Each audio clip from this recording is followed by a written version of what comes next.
Bien, hoy tenemos que ver respiración, así que esto tengo que presentarlo. Bien, presentar toda la pantalla.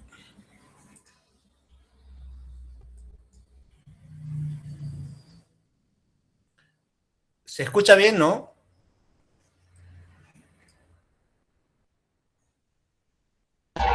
Sí, profe. Perfecto, arrancamos entonces. Eh, Ahí está. Y cerramos esto.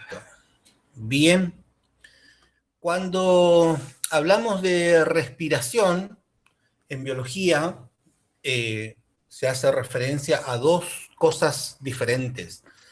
Por un lado tenemos la respiración a nivel molecular, es decir, todo el proceso oxidativo que ocurre principalmente en las mitocondrias, a través del cual, mediante la oxidación de moléculas orgánicas, las células obtienen energía. Es lo que se conoce como respiración celular.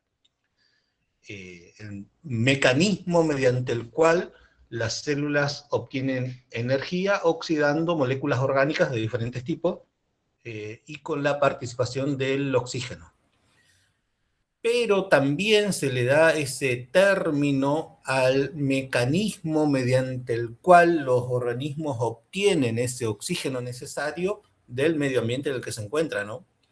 Y para eso utilizan diferentes estructuras anatómicas, como ya vamos a ir viendo. Entonces, son dos acepciones diferentes que tenemos para ese término, respiración. Lo que vamos a ver ahora no son los procesos moleculares, obviamente, sino las estructuras que presentan los distintos grupos de invertebrados para poder obtener el oxígeno del ambiente en el que se encuentran. Esas estructuras, en las formas más simples, es directamente la superficie corporal, y en otros hay diferentes órganos especializados para eso, como son las branquias, los pulmones o las tráqueas. Ya vamos a ir viendo de qué se trata cada cosa. Comenzamos con la respiración cutánea, es decir, utilizar la superficie corporal como área de intercambio con el ambiente para la obtención del oxígeno necesario.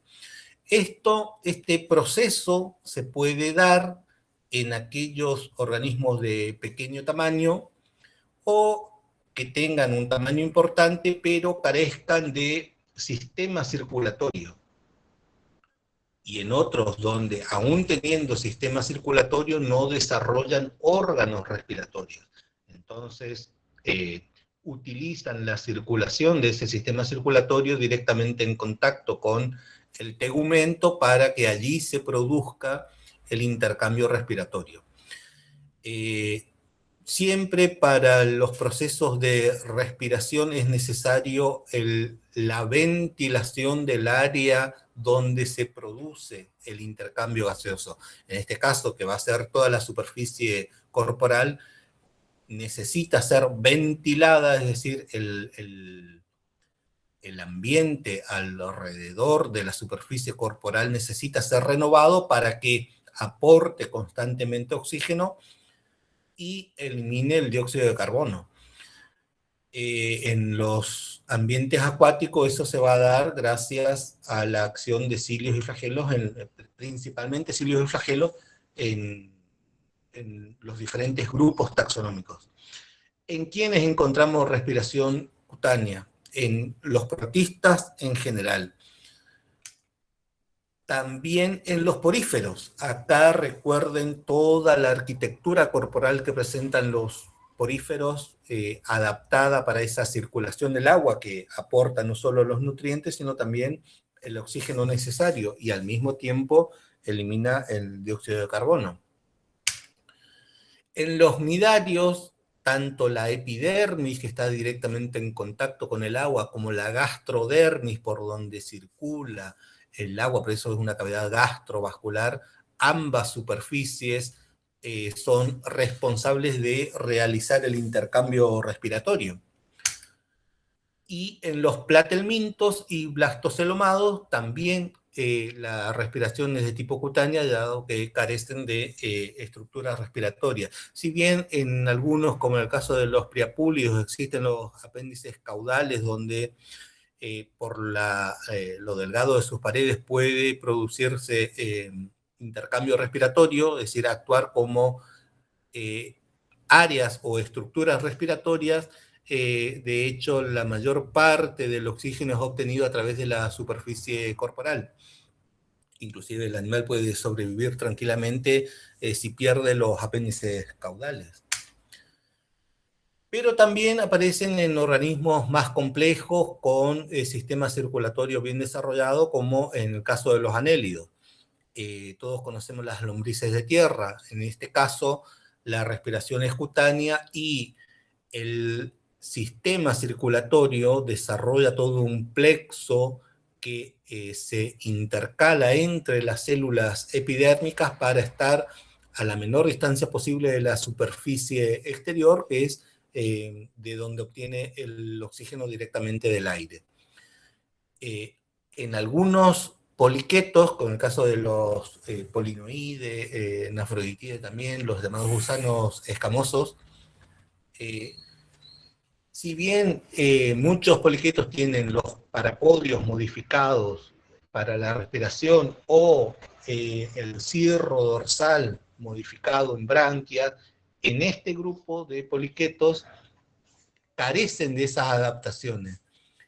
Entonces, la superficie dorsal es la que se encarga de realizar el intercambio respiratorio.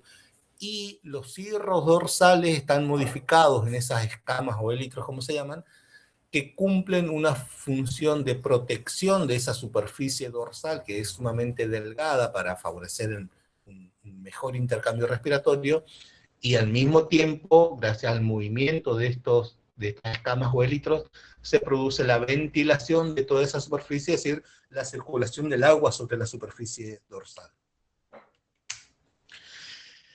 Dentro de los moluscos hay un grupo de gasterópodos que son los terópodos, como se los denomina, por las modificaciones del pie en forma de ala, que utilizan ese pie modificado en forma de alas para realizar el intercambio respiratorio, es decir, aprovechando esa misma estructura que utilizan para la natación, son caracoles pelágicos marinos, aprovechando esa gran superficie que tienen, la utilizan para realizar intercambio respiratorio, como si fuesen branquias. El funcionamiento es básicamente igual al de una branquia, pero es el pie modificado.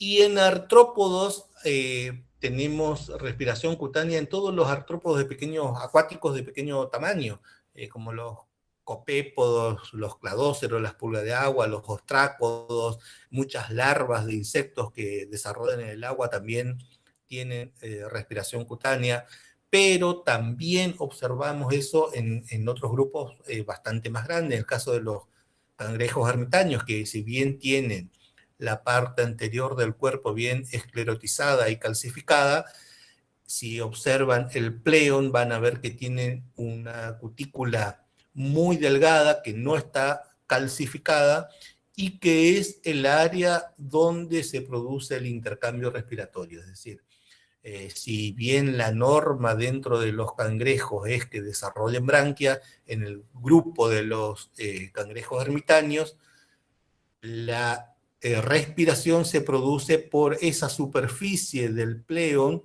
sumamente fina y delicada que está adaptada para el proceso respiratorio. Y en las lepas y balanos, recuerdan la morfología de las patas que están muy desarrolladas y actúan como estructura de filtración para la obtención del alimento, pero también le sirve para realizar el intercambio respiratorio, es decir, es todo el apéndice modificado para cumplir funciones de alimentación y de respiración. Bien. Además de la superficie corporal, como estuvimos viendo, que actúa como área de intercambio respiratorio, en los organismos acuáticos se ha desarrollado órganos especiales para la respiración, como son las branquias. Estructuralmente se define a una branquia como una proyección de la pared corporal hacia el exterior, es una evaginación de la pared corporal. Puede ser externa, es decir, estar libremente hacia afuera, o interna cuando se aloja dentro de cámaras branquiales. Aún en estos casos, que son branquias internas por el hecho de estar dentro de una cámara branquial, no cambia la definición de ser proyecciones o evaginaciones de la pared corporal hacia afuera. En estos casos, cuando hay desarrollo de branquias propiamente dichas, la ventilación de esas branquias, es decir, la renovación del agua que circula sobre las branquias, puede hacerse mediante distintos mecanismos. Uno de ellos es la presencia de cilios directamente sobre las branquias, que son los que van a hacer circular el agua. Pero también mediante apéndices especiales que provocan la circulación del agua sobre las branquias, o el mismo desplazamiento del animal es el responsable de ir renovando el agua que pasa sobre las branquias. En todos los casos, esas branquias tienen que estar irrigadas por el sistema circulatorio o líquido celómico, que puede o no tener pigmentos respiratorios. En muchos casos tenemos simplemente un líquido circulante sin pigmentos respiratorios, y en otros hay diferentes tipos de pigmentos respiratorios, que ya lo vamos a ver,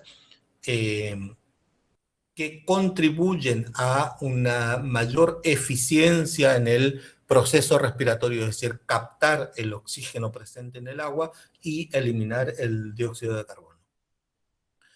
¿En qué grupos encontramos branquias? En moluscos, anélidos, artrópodos y equinodermos. Comenzamos con moluscos. ¿Cómo es la branquia típica de un molusco? Cuando nos referimos a las branquias de un molusco, van a encontrar en la bibliografía este término, ctenidio.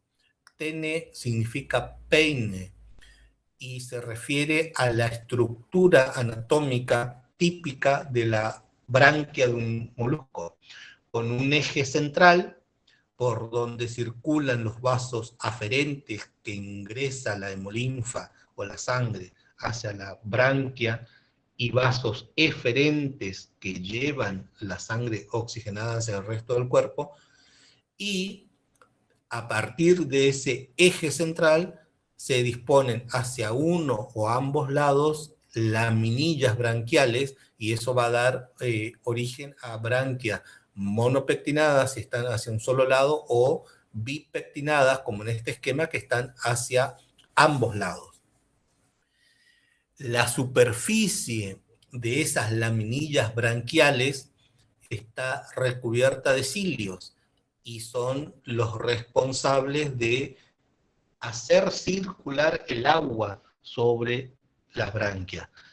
Y acá se produce un proceso, un mecanismo de contracorriente entre el agua que circula sobre las laminillas y la hemolinfa que circula por dentro de las laminillas.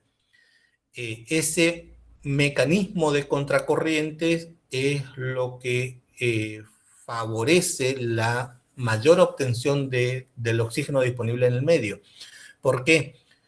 Porque al actuar de manera contrapuesta, permite que la existencia de ese gradiente de difusión entre el agua que circula y la hemolinfa que pasa por dentro de la laminilla se mantenga y permita una mayor obtención del oxígeno presente, que si fuese un mecanismo concurrente donde el proceso de difusión se alcanzaría en una situación de equilibrio alrededor del 50% del oxígeno disponible, ¿no? En cambio, de esta forma, con el mecanismo de contracorriente, en vez de obtener un 50% del oxígeno disponible, puede llegar hasta un 85-90% del total de oxígeno que aporta el agua. Es decir, obtiene mucho más oxígeno simplemente cambiando el sentido en el que circulan los líquidos dentro de las laminillas branquiales. ¿Cómo se disponen esas branquias? ¿Dónde se ubican y cómo se disponen en los distintos grupos de moluscos? Comenzando con los quitones, recuerdan la morfología típica de un quitón, con un pie central rodeado de la cavidad del manto y por fuera el manto propiamente dicho, la orla del manto.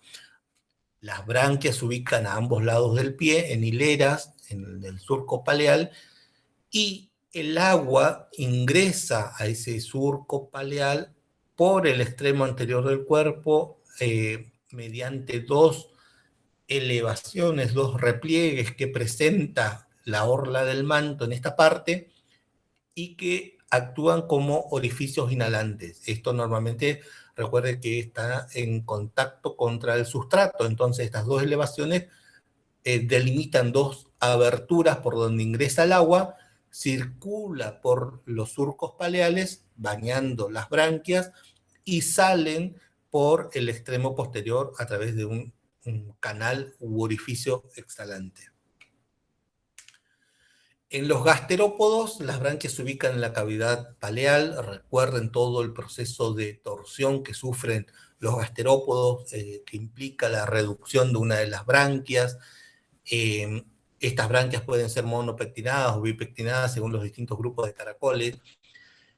En los moluscos en general predomina un pigmento respiratorio que es la hemocianina, pero en algunos grupos, sobre todo en los caracoles de agua dulce y en los terrestres, hay hemoglobina como pigmento respiratorio.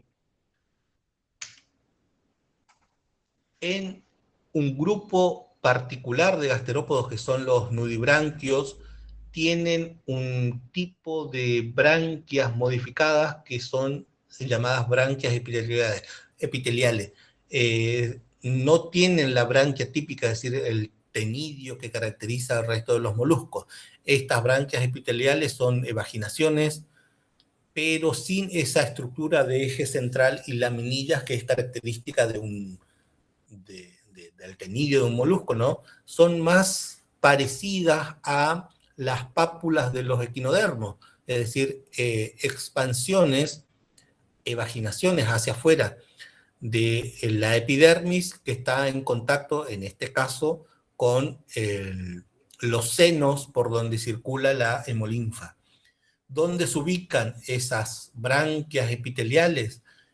En algunos, en la base de los ceratos. Ceratos son unas estructuras, estas estructuras en forma de púas, de espinas que se ven en la superficie dorsal, que se cargan de nematocistos, estos caracoles se alimentan de nidarios y aprovechan los nematocistos de los nidarios para dirigirlos hacia el extremo de estos tentáculos, de estas púas que tienen, de estos ceratos es el término específico, y los utilizan como mecanismo de defensa. En la base de estos se ubican estas branquias epiteliales, o bien alrededor del ano, formando lo que se conoce como pluma branquial, que son estas estructuras coloreadas que se ven acá.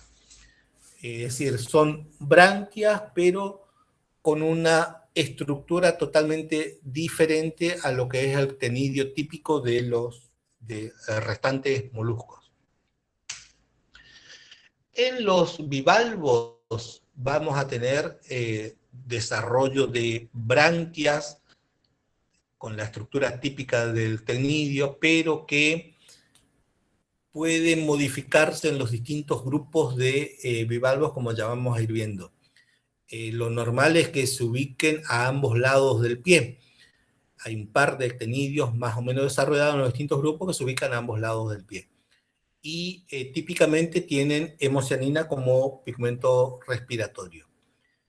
En las formas más simples, más primitivas, en los protobranquios, tenemos la estructura típica del tenido, es decir, el eje central con las laminillas saliendo hacia ambos lados. Pero en los lamilibranquios esta estructura ha sufrido una modificación importante porque las branquias, además de su función respiratoria, pasan a actuar como órgano de filtración y contribuir al proceso de alimentación del organismo. Entonces, esas laminillas branquiales comienzan a alargarse y a plegarse, delimitando surcos alimenticios por donde las partículas capturadas del agua que circula sobre esas laminillas van a ser conducidas hacia la boca. Al mismo tiempo que esas laminillas se alargan y se transforman en filamentos branquiales, hay una reubicación de los vasos aferentes y eferentes. De modo tal que cuando la estructura ya está bien desarrollada, como ocurre en los lamilibranquios, tenemos que del eje central salen filamentos branquiales con una rama descendente y una ascendente. En la unión de estas dos ramas, acá abajo es donde se va a ubicar el surco alimenticio. Y ambas ramas, ascendente y descendente, esos filamentos branquiales, van a estar unidas por puentes interlamelares. Pero además van a haber conexiones o puentes interfilamentosos entre los filamentos adyacentes, entre toda esta hilera de filamentos van a estar unidos entre sí por diferentes mecanismos como ya vamos a ver. El extremo de esos filamentos branquiales se unen por un lado al manto directamente en este lado, en el lado externo, digamos, y hacia el lado interno se unen a la masa visceral. Entonces, se delimitan dos espacios o dos cavidades, una infrabranquial y otra suprabranquial. El agua va a circular desde abajo hacia arriba y va a salir esta abertura esta cavidad suprabranquial va a conectar con los sifones exhalantes del bivalvo. Acá se entiende un poco mejor las conexiones entre las ramas de los filamentos y entre los filamentos adyacentes.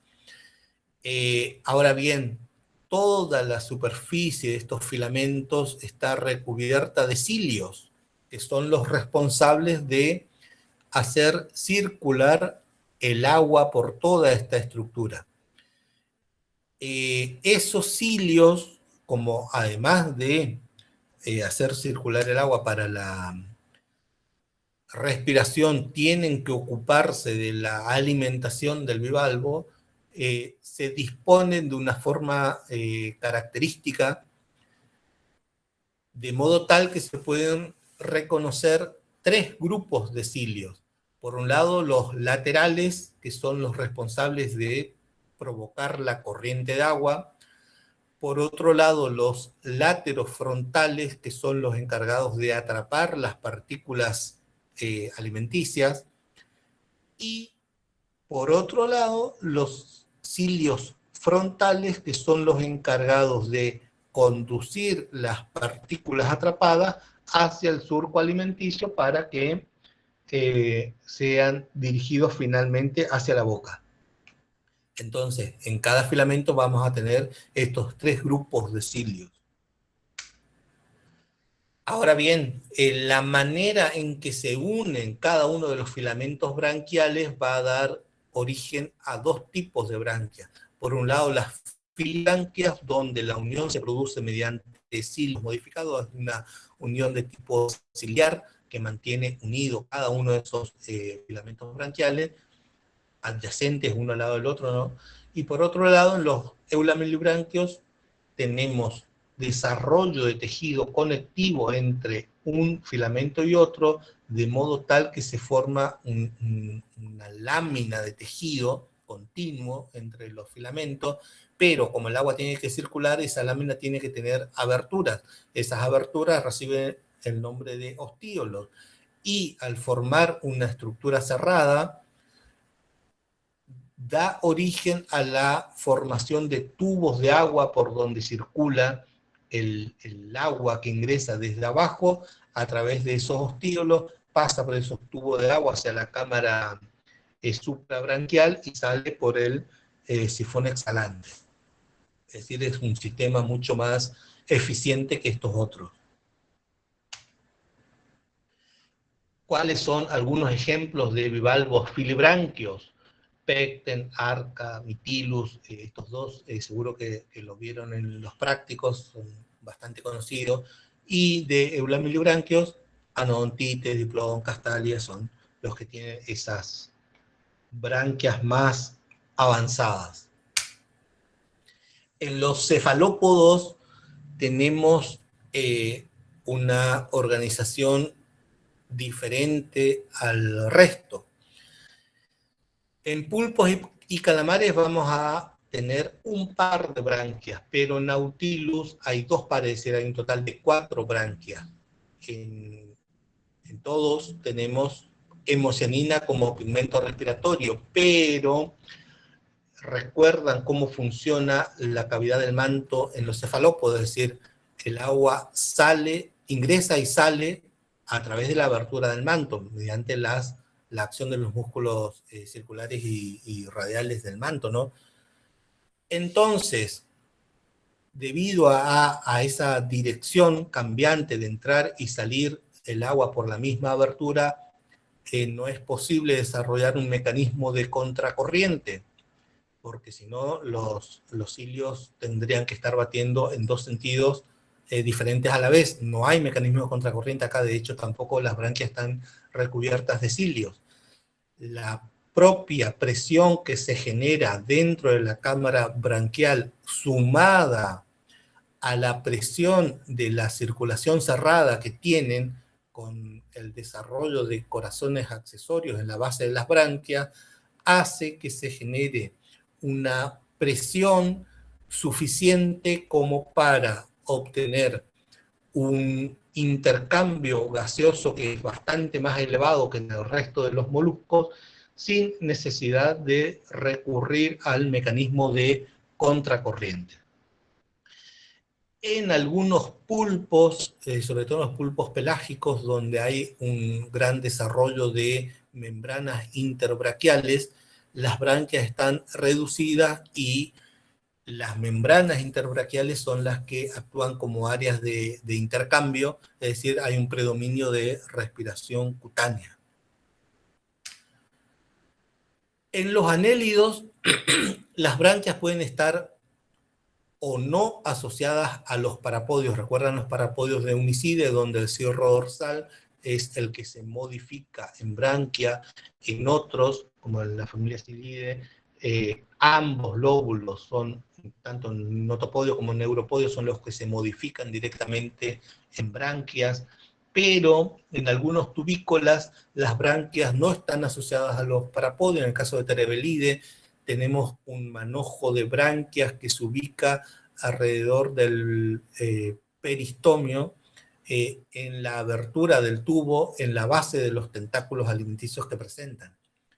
Y en los tubícolas, como los de la familia Serpulidae, las radiolas que presentan son las que van a actuar como órganos respiratorios, además de participar en la alimentación en el proceso de alimentación, ¿no? En Serpulidae y en Sabellaridae también se observa la presencia de radiolas con ambas funciones, es decir, alimenticias y respiratorias. En algunos vamos a tener desarrollo de pigmentos respiratorios variable, y en otros sin pigmento respiratorio, pudiendo ser la sangre que circula por los vasos que están desarrollados o directamente el líquido celómico. recuerden, bueno, todavía no vemos transporte de excreción, pero en anélidos tenemos un líquido que circula por el sistema circulatorio, que es la sangre o hemolinfa, y el líquido celómico que está llenando la cavidad celómica, que está bien desarrollada, ¿no? Cualquiera de los dos puede cumplir funciones respiratorias, no siempre es la sangre o hemolinfa. En anélidos también tenemos desarrollo en oligoquetos también tenemos desarrollo de branquias. Recuerden los oligoquetos acuáticos. Hay un género que es Dero, que creo que lo vieron en el práctico, que tiene en el extremo posterior, alrededor del ano, proyecciones digitiformes, que son branquias digitiformes. En este caso están bañadas por líquido celómico. Y en hirudíneos, los miembros de la familia Piscicolidae tienen estas branquias laterales a lo largo de todo el cuerpo, también irrigadas por el propio líquido celómico, ¿no? En los artrópodos, la presencia de branquias está bien desarrollada. Dentro de los quelicerados tenemos a Xifosura, que tiene una estructura respiratoria que en conjunto recibe el nombre de libros branquiales. ¿Por qué? Porque las branquias tienen forma de láminas aplanadas, apiladas unas sobre otras, y de ahí el término con el que se la designa de libros, porque parecen hojas de un libro, pero son las laminillas branquiales que se disponen de esa manera. En los crustáceos, las branquias aparecen asociadas generalmente a los apéndices, tanto pleópodos como periópodos, y normalmente son expansiones hacia afuera del exopodito. Recuerda que acá tenemos apéndices birramosos con un exopodito y un endopodito, un exopodio o endopodio. Bueno, las branquias habitualmente se ubican como expansiones del exopodio, de la base de los exopodios. Y como habíamos dicho, pueden estar alojadas en cámaras branquiales o expuestas directamente hacia el exterior. En el caso de los eufausiáceos, que son los llamados vulgarmente krill, aparecen asociadas en los periópodos.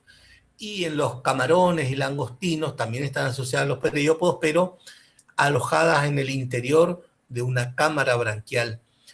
Al igual que en los cangrejos comunes, cuando uno lo agarra, lo mira, parecería que no tiene branquias, pero estas están alojadas en el interior de una cavidad branquial, en el cephalopereion, a partir de las coxas de los periópodos. Y la ventilación, en el caso de los cangrejos, se logra mediante unas expansiones de los maxilípedos, primer y segundo maxilípedo, que se ubican por encima y por debajo de la cavidad branquial, digamos, alrededor de la branquia propiamente dicha, que además de hacer circular el agua, cumplen funciones de limpieza de esa branquia.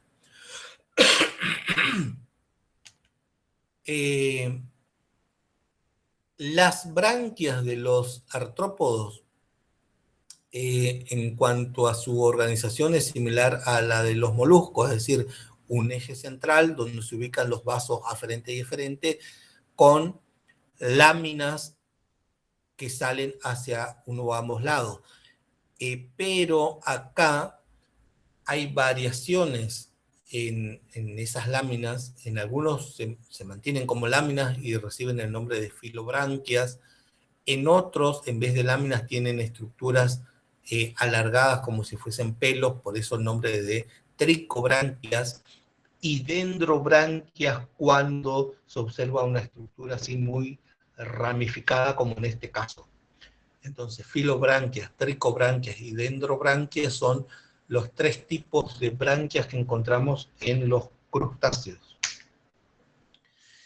En insectos acuáticos, sobre todo en los estadios inmaduros, como las nayas de los odonatos, efemerópteros, larvas de algunos insectos, también se desarrollan branquias que pueden ser externas o internas. En este caso, que es la naya de un efemeróptero, vemos branquias externas que se ubican hacia los costados del abdomen.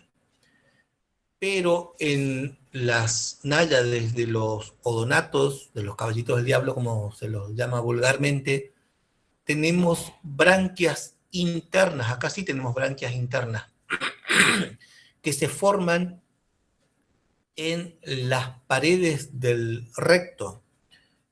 Entonces, para que estas branquias puedan funcionar, el agua tiene que entrar a través del ano a esta ampolla rectal que está pulsando, provocando la entrada y salida continua del agua para que estas branquias que se forman como evaginaciones de la pared del recto puedan ser oxigenadas. Pero, a diferencia de lo que ocurre en crustáceos, acá en las branquias de los insectos no hay vasos aferentes y eferentes. No es la hemolinfa la que circula para capturar el oxígeno presente en el agua, sino que se conectan con ramificaciones del tronco traqueal de la estructura de tráqueas que presentan los insectos, que ya lo vamos a ver en detalle. De modo que esos tubos traqueales están llenos de aire y a través de las paredes de las branquias se produce la difusión, pasando el oxígeno disuelto en el agua al interior de esos tubos traqueales, y el dióxido de carbono pasa de los tubos traqueales hacia el agua. Es decir, es un mecanismo de funcionamiento totalmente distinto al de las branquias de los crustáceos. En equinodermos tenemos branquias en los equinoideos. Recuerdan la membrana peristomial que está rodeando la boca. Sobre esa membrana vamos a encontrar 10 branquias, 5 pares de branquias, que son bien visibles, bien desarrolladas en estos equinoideos regulares. Pero en asteroideos no tenemos branquias. Ahí la respiración va a estar llevada a cabo por las pápulas que se ubican en la superficie aboral. Esas pápulas, recuerdan que están formadas por la epidermis, que es ciliada, y el peritoneo, que recubre la cavidad celómica, de modo tal que toda esta estructura, esas evaginaciones que se observan, que son las pápulas, van a estar bañadas por el líquido celómico, que va a ser el responsable de transportar el oxígeno y el dióxido de carbono, ¿no? Y también las propias podias, gracias al líquido del sistema ambulacral que circula por las podias, van a cumplir funciones respiratorias. Entonces, esas estructuras van a servir para la locomoción y también para la respiración. Además de las branquias, aparecen otras estructuras que son los pulmones, adaptadas para la respiración, ¿no? Que son invaginaciones de la pared corporal para el intercambio respiratorio. En los organismos acuáticos que tienen pulmones, vamos a tener pulmones acuáticos, como quien, por ejemplo, como los árboles respiratorios de los holoturoideos, o las bursas que observamos en ofiuroideos. Es decir, en el caso de los holoturoideos, de los pepinos de mar, estos árboles respiratorios, de forma ramificada, por eso el nombre de árboles, se van a formar como invaginaciones de la pared de la cloaca. Entonces, ¿cómo funcionan? El agua de mar con el oxígeno disuelto tiene que ingresar por la abertura cloacal.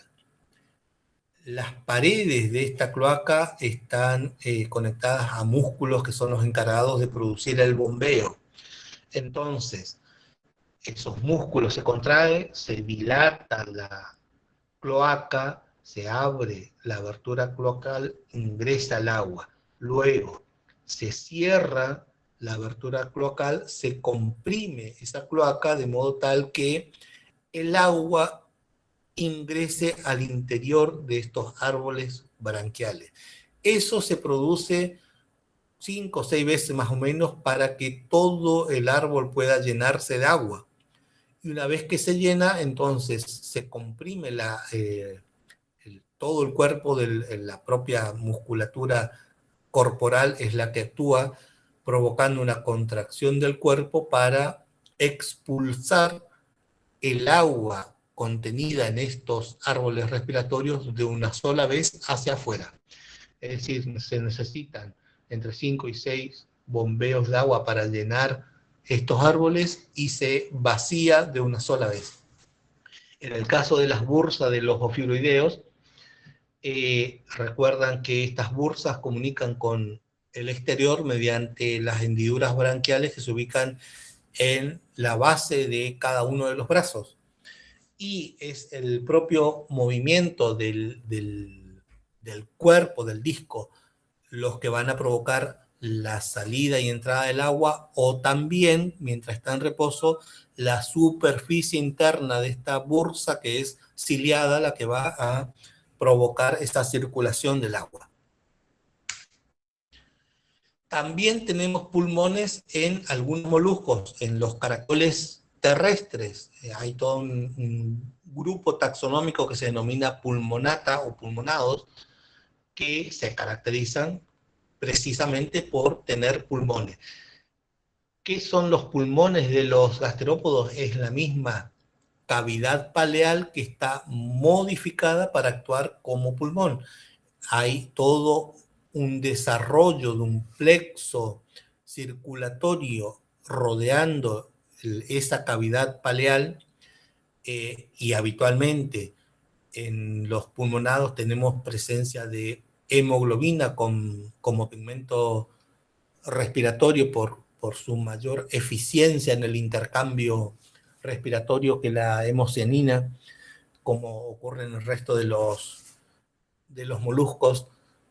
Acá tenemos en los caracoles terrestres es habitual la presencia de hemoglobina en vez de hemocianina.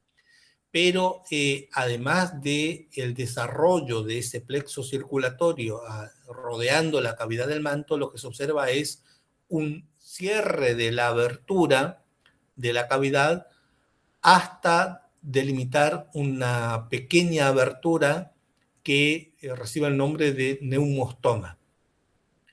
Y esto se hace como un mecanismo de ahorro de agua, es decir, se reduce la abertura para que exista menos evaporación, como un mecanismo de adaptación al ambiente terrestre, ¿no? Al independizarse del agua tienen que desarrollar mecanismos suficientes como para ahorrar ese agua que es de importancia vital y es escasa en el medio en el que se encuentra. Entonces, reduciendo la abertura de la cavidad paleal, por un lado se ahorra agua que se pierde mediante evaporación, pero por otro lado también se incrementa la presión dentro de la cavidad, dentro de ese pulmón, de la cavidad transformada en pulmón, para que al aumentar la presión con los movimientos de la masa visceral dentro de la valva, ese aumento de presión permita una mayor obtención del oxígeno del aire. En los anfibios, como en el caso de Pomacea, recuerden el desarrollo del sifón que tienen, que es característico de este grupo, y que les permite tomar el aire directamente desde la superficie sin necesidad de salir del agua. Este proceso se observa cuando la tensión de oxígeno disuelto en el agua no es suficiente, sino, recuerden que Pomacea tiene branquias, puede obtener el oxígeno directamente del agua circundante, pero cuando el oxígeno no es suficiente, entonces pueden tomar oxígeno directamente del aire gracias al desarrollo de ese sifón. Mientras el agua esté bien oxigenada, el sifón lo que hace es redirigir el agua hacia la branquia, ¿no? Agua oxigenada hacia la branquia para un mejor funcionamiento de la branquia. En los artrópodos tenemos pulmones que tienen una característica particular. Observamos pulmones en arañas y escorpiones y se caracterizan por tener una abertura al exterior, que es el espiráculo, una cavidad interna, que es el atrio, y las paredes de ese atrio, esa cavidad, está plegada en forma de laminillas muy delgadas, que reciben el nombre de lamelas, por donde va a circular el aire que ingresa por el espiráculo externamente, ¿no? Pero internamente cada una de esas laminillas va a estar bañada por hemolinfa. Y las paredes de ese atrio también van a estar conectadas a músculos que van a ser los responsables de abrir y cerrar eso. El funcionamiento sería algo parecido a un acordeón o a un bandoneón, es decir, una serie de laminillas separadas que al ser accionado permite entrar y salir el aire que circula por cada una de esas laminillas, permitiendo el intercambio respiratorio con la hemolinfa que circula por el interior. Esto se ubica en números pares, generalmente un par o dos pares en arañas y 4 o 5 pares en escorpiones. Y en insectos lo que tenemos es el desarrollo de un sistema traqueal. También aparecen en algunas arañas y otros quelicerados, pero es característico de los insectos. ¿Cómo está conformado este sistema traqueal? Por una serie de tubos que son invaginaciones de la epidermis. Internamente están, vieron que en insectos la epidermis es la que va a segregar el exoesqueleto, entonces esto también va a tener su exoesqueleto que se dispone en un patrón helicoidal característico y recibe el nombre de tenidio. Ojo, digo tenidio con T, sin la C adelante. Si tiene la C adelante es ctenidio, que es el modelo de branquia de los moluscos. Ctenidio con la C delante de la T significa peine. Tenidio como tenia saginata, viene de cinta. Significa eso, porque parece una cinta enroscada alrededor de estos tubos. Y al ser de quitina lo que hace es mantener abiertos estos tubos, evitando que colapse por la presión de los órganos internos. Entonces, al mantenerlos abiertos, permite la circulación del aire por el interior de todo ese sistema de tubos, ¿no? Al estar recubierta por exoesqueleto, todo este sistema es cambiado en cada proceso de muda. Al igual que la parte del tubo digestivo, la parte anterior y posterior del tubo digestivo, lo que es el estomodeo y el proctodeo, que también están recubiertos de exoesqueleto, entonces tienen que ser cambiados en cada proceso de muda. ¿Cómo funciona este sistema traqueal? El aire ingresa por la abertura, que son los espiráculos. En algunos grupos esos espiráculos están constantemente abiertos, en otros hay desarrollados diferentes dispositivos que permiten la apertura y cierre de esos espiráculos. De allí pasa a un sistema de tubos principales, que generalmente son 2 tubos laterales, bien gruesos y desarrollados, y de esos tubos gruesos van pasando a tubos cada vez más finos hasta que llegan a las traqueolas, que están en contacto directo con las células o con los órganos, los diferentes órganos del cuerpo del insecto, ¿no? Entonces, es el aire el que es llevado directamente a las células y a los tejidos de los diferentes órganos para que se produzca allí el intercambio, y no como en el resto de los órganos respiratorios, donde es el sistema circulatorio o el líquido celómico o algún otro líquido el que circula por la estructura respiratoria para cargarse de oxígeno y transportarlo hasta el resto del tejidos y órganos que tiene, ¿no? Acá el aire es llevado directamente hasta cada uno de los órganos y tejidos que lo necesitan. El extremo final de estas traqueolas está lleno de líquido y es donde se va a producir el proceso de difusión. El movimiento de ventilación necesario para hacer circular el aire dentro de estos túbulos va a estar dado por las contracciones propias de la pared corporal. En general, si bien hay muchas variaciones en los diferentes grupos, pero el modelo generalizado del patrón de desarrollo de este sistema traqueal está dado por un par de conductos laterales principales.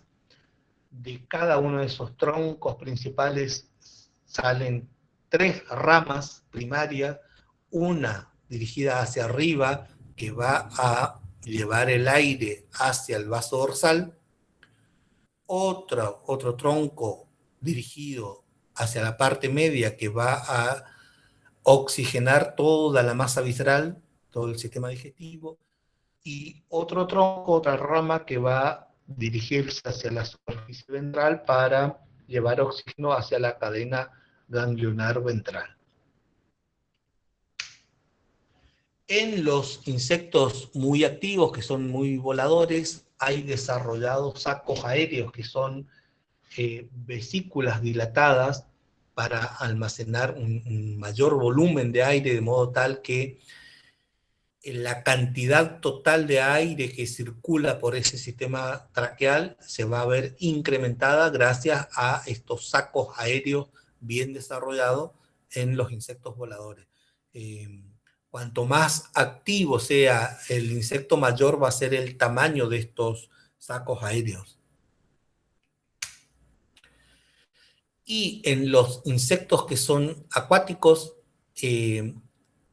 mientras son estadios inmaduros, vimos que desarrollan branquias, distintos tipos de branquias que van a ser las responsables de oxigenar al cuerpo, pero en los adultos tenemos desarrollado ya el sistema traqueal.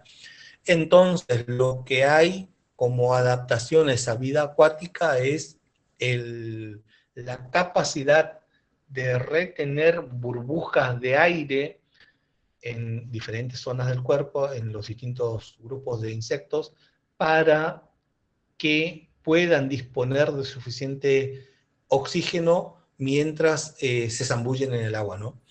En el caso de los hemípteros, vamos a tener burbujas de aire que se ubican debajo de los hemiélitros y se mantienen en su lugar gracias a la presencia de pelos hidrófobos, que evitan que esa burbuja atrapada pueda escaparse.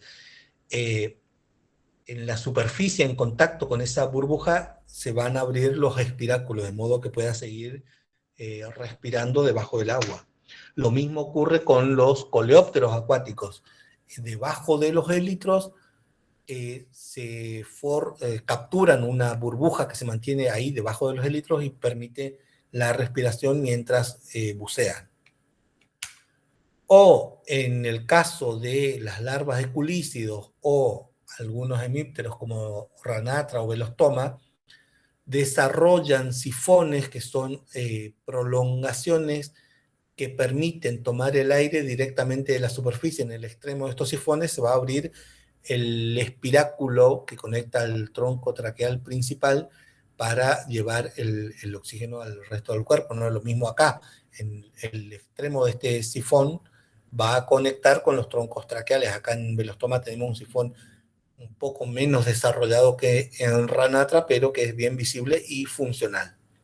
Entonces, no atrapan burbujas, sino que conectan el sifón directamente con la superficie. Bien, también tenemos como estructuras respiratorias modificaciones de apéndices directamente que se adaptan para la respiración. Es lo que ocurre con los parapodios de algunos grupos de poliquetos, es decir, todo el apéndice, todo el parapodio está adaptado para la respiración, la forma en que se aplana y la manera en que circula, ya sea en algunos es líquidos celómicos, en otros es la sangre que circula por el parapodio, son los que garantizan que funcione como branquias directamente, es decir, es todo el apéndice el que se modifica como branquia. En isópodos terrestres, en las cochinillas de la humedad, los pleópodos están modificados, no como branquias, porque viven en un ambiente terrestre, ¿no? Sino que se modifican para la respiración mediante el desarrollo de lo que se denomina pseudotráqueas, que son pequeños canalículos por donde circula el aire. En todo este pleópodo va a estar bañado por hemolinfa.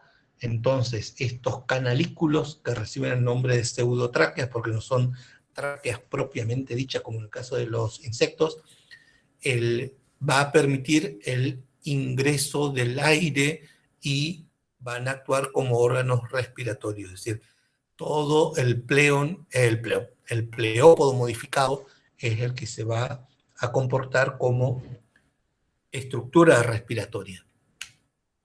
Y recuerden el caso de los esquinoideos irregulares, los ambulacros petaloideos que habíamos dicho que tienen las podias especialmente modificadas para actuar como estructura respiratoria, es decir, en vez de tener la conformación típica tubular de la podia de un asteroideo, por ejemplo, acá estas podias tienen una estructura laminar aplanada que recuerda mucho a una branquia.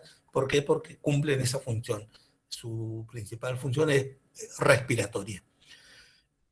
Y en el caso de los crinoideos, las pínulas que presentan en los brazos que están ramificados, recuerden que tenían las tríadas de podias, que si bien participan en el proceso de alimentación, también son las responsables de realizar la respiración en este grupo. Bien, hay algunos factores que influyen en el proceso respiratorio y que tienen que ver con características propias del animal, que son los factores intrínsecos como el tamaño corporal característico, la etapa en el ciclo vital en el que se encuentra o las actividades que realiza. Y otros que son extrínsecos, que dependen del ambiente, como la temperatura, la tensión de oxígeno presente o en los organismos acuáticos la salinidad del medio en el que se encuentra. En general, con respecto al tamaño, las tasas metabólicas se incrementan a medida que crece el animal. Entonces, la necesidad de oxígeno va a cambiar con el incremento del tamaño corporal. Evolutivamente, las especies de menor tamaño tienen menores requerimientos metabólicos que las especies de mayor tamaño. Entonces, esas diferencias de tamaño van a condicionar todo el proceso respiratorio. Y esto también se relaciona con el punto siguiente, la etapa del ciclo vital. Y con las actividades del organismos, en el caso de los insectos, por ejemplo, que tenemos etapas de mucha actividad y otras de muy baja actividad, en el caso de los que sufren metamorfosis completa, los holometábolos que tienen un estadio de crisálida que se mantiene mucho tiempo inactivo, los requerimientos de oxígeno durante ese periodo van a ser muy bajos. En cambio, en las etapas donde el organismo está activo, las tasas de requerimiento de oxígeno van a sufrir un gran incremento y los mecanismos respiratorios, por lo tanto, van a variar dependiendo del ciclo, de la etapa del ciclo en el que se encuentra y de la actividad que realice. Y en el caso de los factores extrínsecos, se observa que hay una relación directa con la temperatura. En términos generales, lo que se observa es al incrementarse la temperatura, aumenta el consumo de oxígeno, y eso tiene que ver con muchos de los procesos metabólicos mediados por enzima que ocurren en las células y tejidos, que son dependientes de la temperatura. Al aumentar la temperatura, se incrementa la actividad enzimática y eso hace que se incremente la necesidad de oxígeno. Al bajar la temperatura, ocurre lo contrario. Pero a pesar de estos cambios, lo que se observa es la acción de los mecanismos homeostáticos que tienden a mantener el equilibrio. Es decir, existe un proceso de aclimatamiento donde, a pesar de los incrementos de temperatura, hay una variación brusca al principio, pero luego tiende a estabilizarse como consecuencia de los procesos homeostáticos que actúan. En cuanto a la tensión de oxígeno disponible en el medio, se reconocen dos grupos de organismos, los oxiconformadores y los oxirreguladores. Es decir, los oxiconformadores carecen de mecanismos homeostáticos suficientes y dependen mucho de las condiciones ambientales. Por eso este grupo de organismos son utilizados como indicadores ambientales. Hay muchos que solamente prosperan en ambientes bien oxigenados, que cuando se cambian esas condiciones de disponibilidad de oxígeno, no disponen de los mecanismos necesarios como para compensar esa carencia y tienden a desaparecer. Por eso sirven como indicadores ambientales. Y hay otros que, siendo oxiconformadores, tienen la propiedad de ser anaeróbicos facultativos. Entonces, pueden sobrevivir en situaciones de anoxia gracias al recurrir a las vías anaeróbicas para la obtención de la energía que necesitan.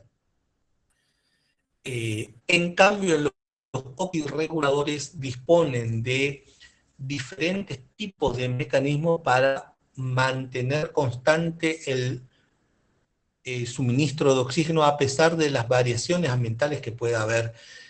Esos mecanismos pueden incluir aumento de las tasas de ventilación de los órganos o estructuras respiratorias, incremento en la circulación o incremento en la síntesis de pigmentos respiratorios. Cuando están en zonas de baja tensión de oxígeno, se incrementa la producción de hemoglobina o hemocenina o alguno de los pigmentos respiratorios, y ocurre lo contrario cuando están en zonas muy oxigenadas, es decir, hay una disminución de la concentración de esos pigmentos respiratorios. Diferentes mecanismos para asegurar mantener el nivel de oxígeno necesario. El efecto de la salinidad no está del todo entendido, pero lo que se pudo observar en algunas mediciones realizadas es que hay un aumento del consumo de oxígeno tanto en los medios hipotónicos como hipertónicos. Entonces, lo que se supone es que el costo energético del proceso de osmorregulación que se produce es lo que genera el incremento en el consumo de oxígeno. Es decir, si están en un medio muy hipotónico, en las especies de agua dulce, por ejemplo, el hecho de tener que estar bombeando continuamente agua hacia el exterior, que ingresa normalmente como consecuencia del proceso de ósmosis, es lo que provoca un incremento en el consumo de oxígeno. Y al contrario, cuando están en un medio hipertónico que tienden a deshidratarse, el costo de mantener las condiciones de osmorregulación en ese medio también va a significar un aumento en el consumo de oxígeno. La adquisición del sistema circulatorio en paralelo al desarrollo de las estructuras respiratorias fue lo que permitió, fue un hito importante desde el punto de vista evolutivo, porque permite superar las limitaciones que impone el proceso de difusión. Todos los procesos que dependen de mecanismos de difusión están limitadas por las distancias a las que los distintos compuestos pueden difundir de manera efectiva. Y esas distancias generalmente son muy pequeñas. Entonces, adquirir un sistema circulatorio adyacente o en paralelo al sistema respiratorio fue un factor decisivo que permitió aumentar el tamaño corporal de los organismos. Lo vamos a ver en la clase siguiente, las características propias del sistema circulatorio, pero junto con ese sistema, con la adquisición de ese sistema circulatorio, hubo la adquisición de pigmentos respiratorios especializados en el transporte de los gases respiratorios, oxígeno y dióxido de carbono, ¿no?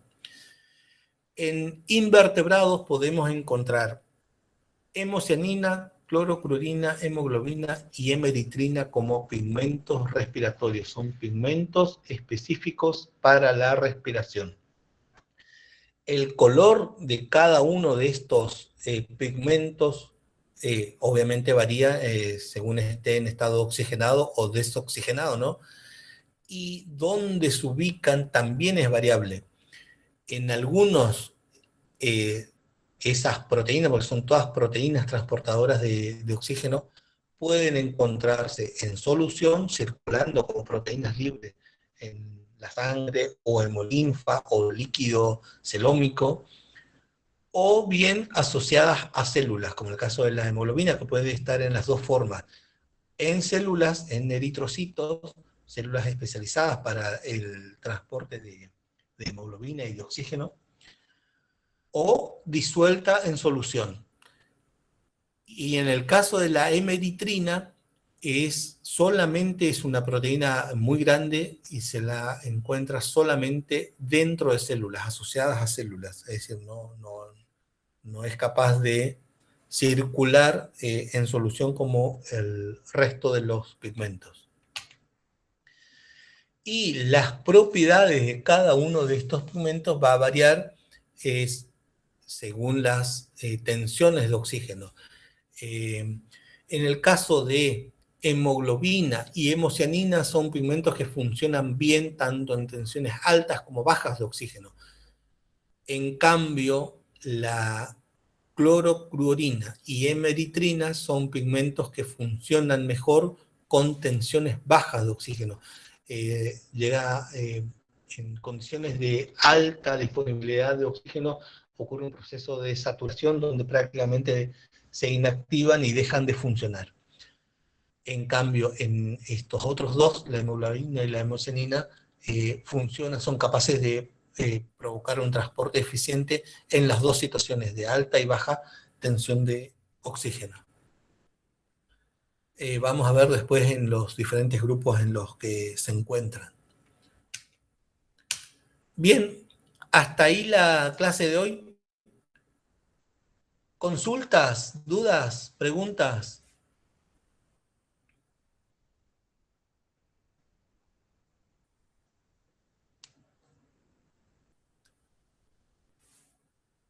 ¿Está? ¿No hay consulta entonces? Hola, ¿me puede escuchar? Sí, escucho. Consulta porque yo me perdí en un momento. La respiración en lo que sería poliquetos y iridineos, no sé si podría explicar otra vez. En poliquetos e Sí, sí. iridineo. Bien, Sí, sí. en poliquetos tenés dos mecanismos. En poliquetos, sí, dos mecanismos. Uno es, en el caso de los gusanos escamosos, tenés respiración cutánea. Poliquetos, ¿no? Pero también tenés las adaptaciones de los parapodios, ya sea del cirro dorsal o de todo el parapodio que puede modificarse en branquia. Y además, en poliquetos es uno de los más variables porque además de la respiración cutánea, de los parapodios modificados, también tenés el desarrollo de branquias propiamente dichas que pueden ubicarse asociadas no a los parapodios, sino en el caso de los terebelios, por ejemplo, al peristomio, es decir, en la base de los tentáculos alimenticios tenemos branquias que son independientes de los parapodios y que se desarrollan y se ubican en esa posición. O las propias radiolas de los gusanos plumeros, que son las responsables de actuar como órganos respiratorios. Es decir, poliquetos dentro de los anélidos es el que mayor variabilidad presenta en cuanto a estructuras respiratorias. En oligoquetos vas a tener respiración cutánea en las lombrices de tierra o de branquias en el caso de algunos oligoquetos acuáticos comoderos, las branquias anales que se observan como branquias digitiformes en el extremo posterior del cuerpo.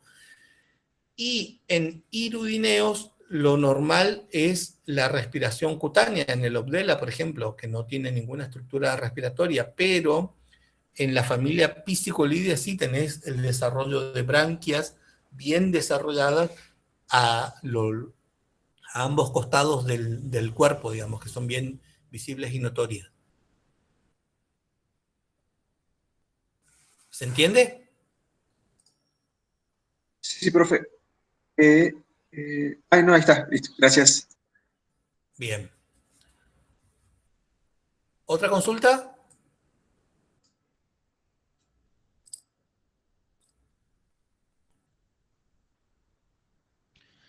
Bien, si no hay más consulta, entonces damos por terminada. Cierro la grabación acá.